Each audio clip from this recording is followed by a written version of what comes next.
Hello, I'm George Liston, CA. Welcome to Dialogue, a program that explores the world of ideas and issues in international affairs, history, and culture. As the interconnectedness of the world community grows in this age of globalization, health issues have assumed a new primacy. Now, this is often a generalized alarm over the inability of borders to defend against the reality of things like HIV/AIDS or the prospect of avian flu. But concern with health issues must include a prominent emphasis on preventive measures, particularly the role of proper diet and exercise in building the reserves of health and strength that will allow individuals and their societies to flourish. My guest is Dr. Kenneth Cooper, founder, president, and CEO of the Cooper Aerobics Center. Internationally known as the father of aerobics, Dr. Cooper is the author of a series of best-selling books on health and fitness. Ken Cooper, welcome to Dialogue. My pleasure, thank you. It's a delight to have you here. You know, I want to start our conversation by taking us back a couple of years to 2004, February 2004. And you, on that occasion, were addressing the House, or a committee of the House, about issues of health and fitness in this country. You made some striking points, particularly your criticism of sedentary lifestyles and bad diet choices affecting our population, and very particularly our children. So I guess one way of getting us started and giving us some background is, you still feel that's the problem today? It's not so much we die, we kill ourselves.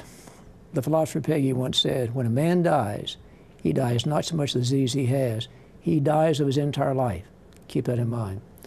At the present time, we have at least 64.5% of our adult population overweight, of which some 31, now 33% are obese.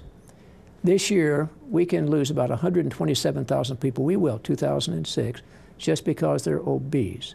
It's not just obesity, it is globesity. It's estimated that we have at least 300 million people around the world who are overweight, 100 million that are obese. Along with that, there's an increase in heart problems, blood pressure elevations, heart attacks, strokes, cholesterol problems, sleep apnea, where you stop breathing at night and people die. We now call that the Reggie White syndrome. That may have been what killed him. That's right. He died in his sleep. Yeah. Strange, but that happens. But the disastrous thing is the effect it's having as far as diabetes is concerned. We're finding that we have about 21 million Americans now that are suffering from diabetes. If you suffer from diabetes, target organ damage is rampant, from the eyes to the kidneys, to the heart, to the feet, amputations.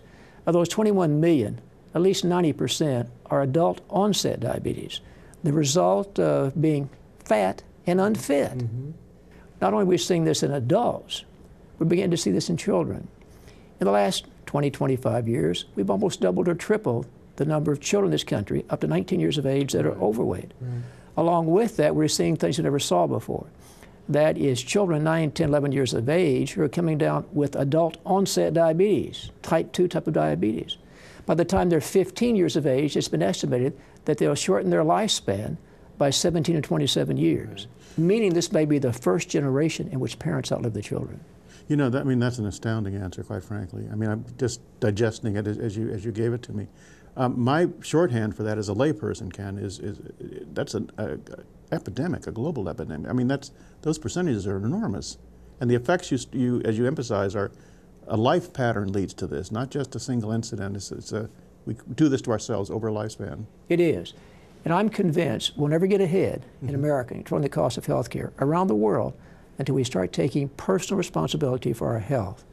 The problem is we feel we're paying all these taxes, we're paying income tax, we're paying Medicare, we're paying all these various things. The government owes me a long, healthy life. That's not right. That attitude, unless it's changed, will destroy us. Look what's happening now, George. You're talking about individual responsibility. Individual responsibility. 2005, we spent over $2 trillion on health care. Average is about $6,000 per person. The way we're going, by the year 2015, we'll spend $4 trillion for health care, averaging $12,000 per person. Let's put this in perspective. In 2005, our cost of health care was 16% of our gross domestic product. The closest to us is a country of France, 10% of their gross domestic product. Governor Huckabee spoke to our group just recently in Dallas, made this statement. If we could drop from 16% back down to 10% GDP, the cost of health care, It would save this country $700 billion per year in the cost of health care. If we don't control this, by 2015, we'll be spending 20% of the GDP for health care. We can't afford that. Right. What's going to happen? We've got to stop and regroup. What we've proven over the years, it's a whole lot cheaper and more effective to maintain good health than to regain it once it's lost. George, we find in America now that corporations are embracing this concept. Look at General Motors. Look at the cost of health care, which You've costs got a number. You got problem. PepsiCo and some other food providers, right, to change the way they're putting things That, up but before the public. also implementing worksite wellness programs. Right. Why is that so important? Number one, it reduces the cost of health care. Number two, reduces absenteeism due to disease. Number three, increases work productivity of their employees. Number four, enables you to recruit the best employees in the marketplace if you can offer them a worksite wellness program. Number five, reduces turnover. You know, Ken, I've seen some of the statistics produced by the Cooper Center on what you just talked about when corporations do this, and those numbers are astounding. Those are tens of millions of dollars that are saved through these wellness programs. Just recently was published, George, from Brigham Young University. Did a study in Reno, Nevada, looked at some 6,000 employees and members of the school district. You may have seen this. And they found that 6 years, for every $1 they invested in worksite wellness programs for those employees, they had a $15 return just in reducing absenteeism by $3 million during that period of time. This is a great study group because when a teacher is absent from the schoolroom, you got to bring in a substitute. You know, throughout everything you say, Ken, it just strikes me, changing the mindset is fundamental. If we change our attitudes and approach it this way, I mean, we could do really marvelous things. You know, the most we can't do them otherwise. The most dramatic thing, we haven't even published this yet. When people exercise year after year, the most common reason they say for exercising is because it makes me feel good, the quality of life. We've been doing psychological testing for some time, been able to show that people who are physically fit are less depressed, they're less of a hypochondriac, have an improved self-image, much more positive attitude towards life, and fewer somatic complaints. We're preparing now, and I was at Harvard yesterday, Harvard School of Public Health. We're comparing our studies with 92,000 people followed up for as long as 35 years with their nurses study. Now, 120,000 people followed about 20 years. We're showing the same thing. Looked at 12 qualities of life versus measured levels of fitness. Theirs by questionnaires, ours by treadmill time. It was amazing. If you classify people who are sedentary, we call health and longevity fitness, aerobic fitness, all 12 things we measured. As far as headaches, as far as fatigue, as far as productivity, all these various things, everything was significant at the 0.001 level. At every one of those 36 blocks were in line. Our bodies are beautifully and wonderfully made. But the most dramatic thing, it happens immediately when you start exercising. It makes you feel good. This is absolutely true. What are the endorphins, is it? Exactly. We didn't know that existed. But endorphins, the body's own morphine. After vigorous exercise, I keep telling my patients, the hardest thing to do is to put on your shoes, and the best thing is to shower when you finish. Forget about the exercise in between. But people discover that. And that endorphin effect lasts for several hours. And you feel so good, you feel so smug, you feel so virtuous. All you've done is given yourself a physiological fix, really. That's the body's own morphine. Let me give you an example of how extreme that can be. We know that you can be confused at times because you can have a musculoskeletal problem. You go out to exercise, ankle, knee, or hip problem, it feels better. So you keep exercising. Then 2 hours later, it's killing you. What's happened? Your body has masked that because it's endorphin effect. It's the body's own morphine. Let me give you an example. It occurred in 1980 Boston Marathon.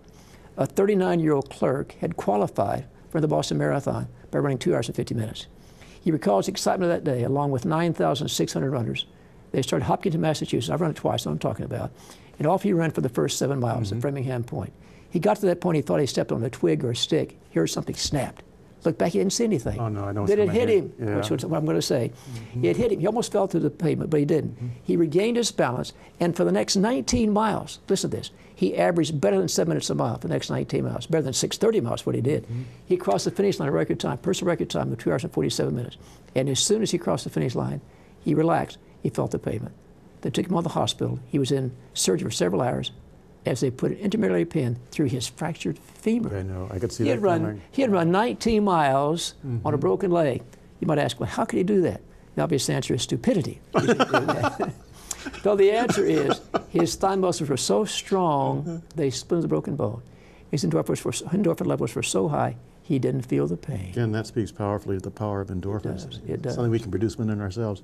You know, and it also speaks very powerfully, Ken Cooper, to the degree of research and study that you keep doing at the Cooper Center. You haven't rested on your laurels. You introduced a word, few men, few women, few anybody, introduced words into our language. You introduced the word aerobics in 1968, but you haven't stopped. I guess that's my next question. How do we get to the kinds of benefits you're talking about? In other words, Have your ideas, your concepts about aerobics changed over time? Have you come up with new notions about it? Without question, George. I used to say that more is better. Run 15, 50, 100 miles a week, more is better. Now I say if you run more than 15 miles a week, you're running for something other than cardiovascular fitness. Because beyond that point, you get minimal improvement in the cardiovascular system until you exponentially increase the number of miles, like 50, 100 miles a week. But beyond that point, injuries go sky high. And now we say, I never thought I'd say this, if you just collectively get 30 minutes of activity most days per week, it will give you health and longevity benefits. George, we didn't know that. I published my first book back in 1968. But later, in 1989, we were able to publish our first study involving some 13,400 healthy men and women for a period of 8.6 years. If they avoided inactivity, moved up 1 block on a 5-block fitness scale as measured by treadmill time, they reduced deaths from all causes: heart attacks, strokes, diabetes, and deaths from cancer by some 58%. That increased their lifespan by some 6 years. Ken, this bears emphasis. What you're saying to me, and I think to everybody watching right now, is you don't need to train like a triathlete. Oh, to the contrary. Again, how can you do that? Go out and walk 2 miles in 30 minutes 3 times a week. It's pretty fast. That's 4 miles per hour. Slow it down. 2 miles in 35 minutes 4 times a week. Walk a standard speed, 20-minute mile. 2 miles in 40 minutes 5 times a week. Or 3 miles in 45 minutes twice a week. That will give you enough benefit, reduce deaths from heart attacks, strokes, diabetes, and deaths from cancer by some 58%, which also has potential increasing your lifespan by 6 years. I didn't say go out and run marathons or 10Ks or 5Ks.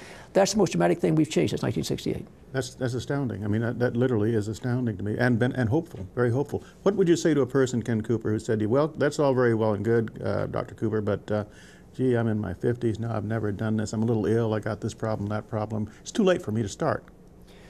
The body is beautifully and wonderfully made. It is fascinating to know that one can grow healthier as one grows older and not necessarily reverse. In one of my books, I talked about the myths of aging, things that I was taught in medical school, happen as you get older. Because you're growing older, your heart rate drops, and you can't build any new muscle mass, new bones, and all that.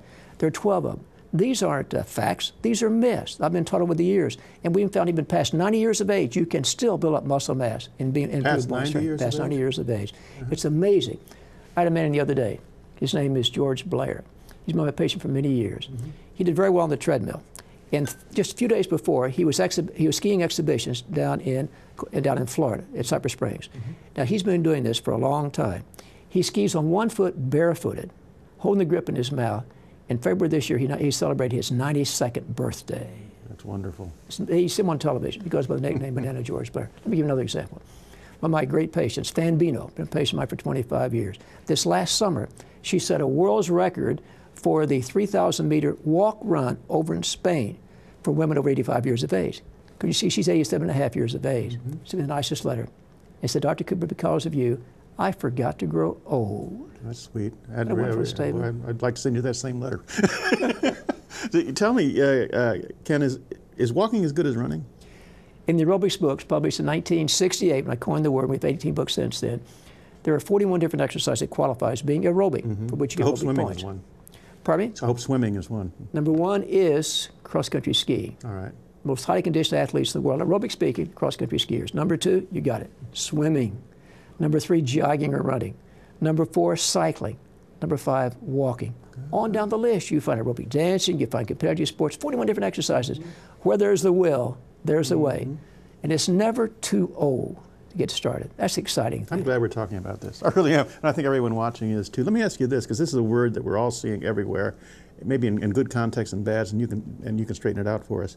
What is the role of supplements? I'm talking about vitamins, nutritional pills, aids, all these things we see offered up.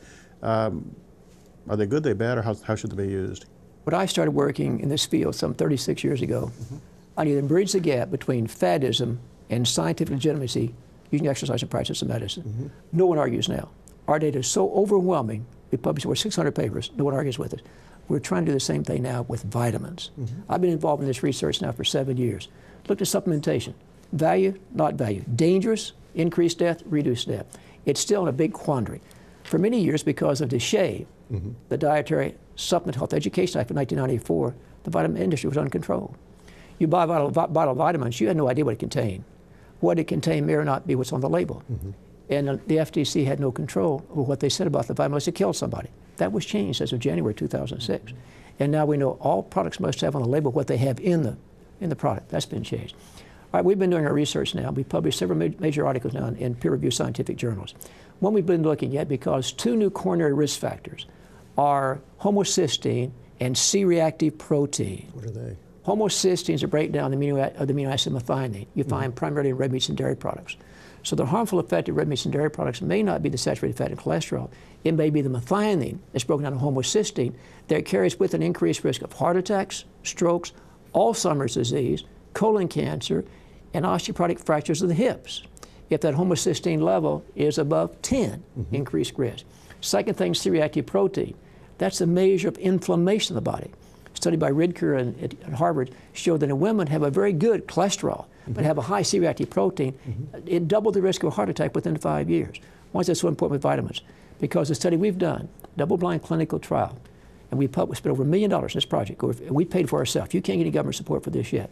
We found that the vitamin product we put together, that we're experimenting with, lowered the homocysteine by 17%. It lowered the C-reactive protein by 32%, and blocked the oxidation of the LDL cholesterol by 12.5%. That's extremely valuable. And I think long-term we're going to show that vitamin supplementation is a part of 21st century medicine. Are you offering those products at this point, or are you still studying them? No, we're offering, but all profits goes back to support our research. This is part of a research project. No, we have about 50,000 people taking our product now. Something else, George, that we've been asking these people, we send them questionnaires, majority of them, what effect have you had on the vitamins? 77% said, since I started taking the vitamins, I've had a reduction in the frequency of colds, on no respiratory problems during the past year, 77%. The study was done here in Washington. They made this statement. They made that if every person over 65 years of age took, this is the Lewin report, if they took a single vitamin tablet daily, it reduced the cost of Medicare $1.6 billion over a 5-year period. Well, that's completely unexplored. You made me feel pretty good. That's my age profile, and I do that, so I feel good on that point. Ken, help me understand a point of what we might call personal research, and I'm going to go back to that word obesity. How can a person calculate his or her situation vis-a-vis that? What does it mean? Well, of course, the standard now is a body mass index. It's the weight in kilograms divided by your height in meters squared. That's for international audience. In this country, you use your weight in pounds multiplied by 703 divided by your height in inches squared. 25 and less is considered normal. 25 to 30 is overweight. Above 30 is obese. Above 40 is morbidly obese. And we have at least 70%. This last study just released last week. At least 70% of our adult population that's above 25 on the BMI scale, of which 33% are above 30 on the BMI scale. That's the first thing you do. We don't do that at our clinic. There's arrows with the body mass index. It's good in about 80% of the cases. Why? Chad Hennings, Dallas Cowboys, defensive lineman, 300 pounds, 6'6". On the BMI scale, he'd be 33, 34. He's only 10% body fat. I'm 14% body fat. Normal's 15 to 19. He's 10% body fat. All of our studies have been correlating percent body fat with longevity, heart disease, all these various things. Everything you've said has been giving me, and I think everyone watching, a lot of encouragement. What would you say to a person who's not Chad Hennings and not terrific shape, and yet, who might define himself or herself as fat? Can they still be fat and fit? Without question. We argued this at Harvard yesterday because their studies say you're better off being fat than fit and unfit, or sedentary and skinny. Our studies show, let me repeat this, I'm going too fast. You're better off being fat and fit than skinny and unfit. They talk about being sedentary by questionnaires. We talk about being unfit by treadmill times. Our studies clearly show that if you can get on that bottom category of fitness, up one block on the five block fitness scale, even though you're overweight, you're above 30 on the BMI scale, you still reduce decimal all causes. It's dramatic. I'll show the slide in this group tomorrow. It's a fascinating study. Ken, we started our conversation by talking about your testimony before Congress. I think you were up in Congress today speaking to senators. Two senators and one congressman today.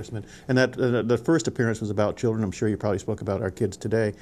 What is the correlation between the fit child and his or her performance academically versus the unfit child? I mean, does it have a payoff in one's intellectual output? In California for several years, they've been measuring fitness using our Fitnessgram Test, which tests 6 different things, including aerobic capacity by a 12-minute run, a mile-and-a-half run, a 9-minute run, or shuttle run. It tests a percent body fat, not body mass index, and 4 other things, and correlated it with the Stanford Academic Achievement Scale. It's an IQ scale. And they looked at almost 1 million kids, 5th graders, 7th graders, and 9th graders in math and reading. This was published in 2001. And those kids who passed only one fitness test score the lowest academically.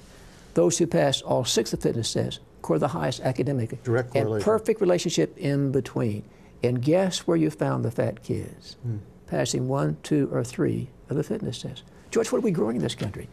Obese kids, epidemic of diabetes in these kids. They're going to die 17 or 27 years younger than they should be, and they're academically inefficient. Doesn't that scare you? That's horrible. That's regression. It is. It's regression. You know, even that, let me stop you for a minute. Our life expectancy now is 77.6 years. The way we're going, by the year 2050, it'll be 72 years. Oh. I mean, that just calls for silence. I mean, it's terrible. It is. I first heard of you when I was overseas. I lived in Brazil for a long time, and I used to watch people running around. I like to swim, and they would run around. I would ask them what they were doing. They said, "We are fazendo o Cooper," doing the Cooper. So clearly, I mean, ours is an international subject. And against those statistics you just cited, the horror of what we might be bringing our kids up to be, I'm wondering how much international comparison you do. My specific interest, Ken, is to what degree are we facing what you might call the problem of affluent societies? I mean, are we in a boat alone, or others, or is this kind of generic to the kind of too much, quote, in quote, society that we have here? Look at our life expectancy. We rank about 25th or 27th. I didn't know that. All that. We're way down the list as far as life expectancy for our people. Other people around the world have been embracing these concepts as long as we have the United States. We're going the other way, unfortunately, not improving as far as our concept of health with the obesity and inactivity. Places like Brazil, one of my favorite countries. I've been there at least 20 times since 1970. By the way, George, the reason that the Cooper program is so popular in Brazil, I worked with the Brazilian World Cup soccer team back in 1968. No, I never knew that. I was there in 1968. And they won the World Cup championship in Mexico City because I trained them. Well, they had Pelé playing for them too. I think that was the reason. But yeah, we trained them. It was amazing what happened. Claudio Coutinho was a very good friend of mine, Claudio, and he came when I was living in San Antonio at the time. First book had just been written, and learned our concepts and ideas, and went back and trained the Brazilian football team on the Cooper method. And they won the world championship, and overnight the program became popular throughout the world, the soccer world particularly.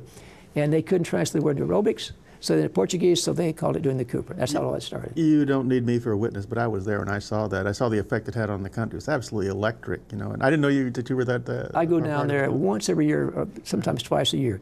When I go to Brazil, oh, it's unbelievable. Yeah, the fans, everybody, the politicians. I have a wonderful time. I go to Brazil, even after all the years. I'm an old man now. I'm 75 years of age.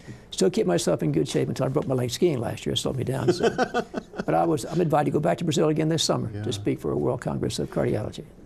You know, you touched on this briefly earlier, but I want to bring it back into the conversation. It's what I call, for lack of a better expression, the mind-body correlation. Now, in addition to being physically fit, what does being physically fit do for our mental health, if you will, and posture in this world? Just look at that California study. Those kids, 5th graders, 7th graders, and 9th graders, who passed all 6 of the fitness tests, score the highest. Without question, we're more academically proficient if physically fit. How about being emotionally stable and such? Oh, less depressed, less hypochondriac, improved self-image, all that. We just published a study in January this year looking at depression versus levels of fitness in men and women. 5,000 men and 1,500 women. I'll show you that when I speak tomorrow. It was amazing. The number of women that are depressed is a lot higher than men.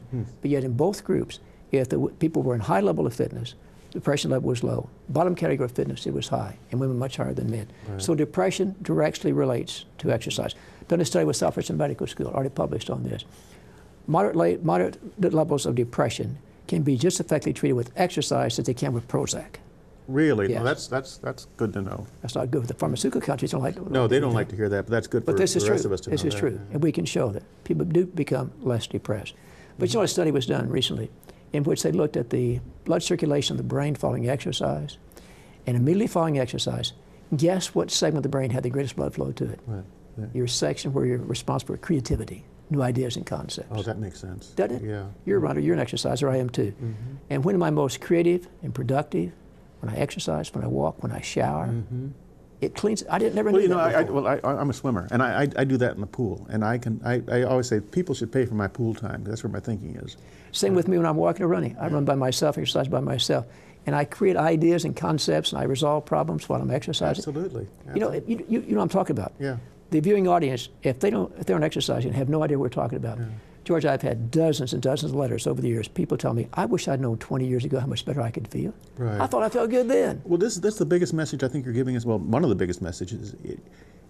you can know it, you can start at any point, and you can get these benefits you're talking about. It doesn't take that long. People don't really accept the fact that if I exercise now, it may protect me from a heart attack or a stroke 10 to 15 years from now. If I can tell you, you go in this program, and within 6 weeks, you're going to start feeling better, and before long, you feel the best you ever felt in your life. I can identify with that. Yeah. That's not something off 10 or 15 years from now. Ken, say a quick word at least about diet as a part of all of this, because now how does that, what should we be eating and not eating? 21st century medicine is proper weight, proper diet, proper exercise, and proper supplementation. Proper diet. The fad diets, strictly fads. Lose weight, gain it all back. What we need to do, the model of my radio program, I'm on the air every Saturday for 2 hours, is 5 is fine, 9 is divine. The number of servings of fruits and vegetables we should be consuming daily. Average American adult, 3.1. Average American teenager, 1.6. Unless we change our diets. If you follow that basic recommendation, 5 is fine, 9 is divine, you resolve most of your dietary problems. 5 is fine, 9 is divine, fruits and vegetables per day. Exactly. And then that takes care of it. That takes care of the majority of the problems. That's something simple. And it's also simple. If you walk for 30 minutes, 3 or 4 times a week, get 5 to 9 servings of vegetables per day, the cost of health care would drop precipitously in America. Wow. That's not unreasonable. You've written, since Aerobics, a number of books. Are you writing one right now? Yes, we are. What is it? I say we because my son is following my footsteps. He finishes training in July this year and came back and take over the aerobics center. I can say, son, hurry up. I'm ready for you to do that. Start strong, finish strong. Start strong, finish strong. Because what do you do when you're 35 years of age compared to 75 years of age to square off the curve? That's the title of the book, and we'll tell you how in that book. Ken, when that book is published, I want you to come back here. I'm going to read it, first of all, and we can come back and have a talk You're in about between. You're not quite to 75, you're not 35. Yeah. There you go. Ken Cooper, thank you so much for My being with pleasure, us George. today. I really enjoyed it. I've learned from it. So has everyone watching. Thank you. And that's our program. We appreciate your comments, and you can reach us at dialogue@wilsoncenter.org. I'm George Liston, CA, and you've been watching Dialogue, a co-production of the Woodrow Wilson International Center for Scholars and MHZ Networks. Dialogue is also on the MHZ Worldview channel, which is available to public TV stations nationwide. For more information, go to www.mhzworldview.org. And please join us again right here next week. And thank you for watching. And Ken Cooper, thank you for talking. That was marvelous. Thank you.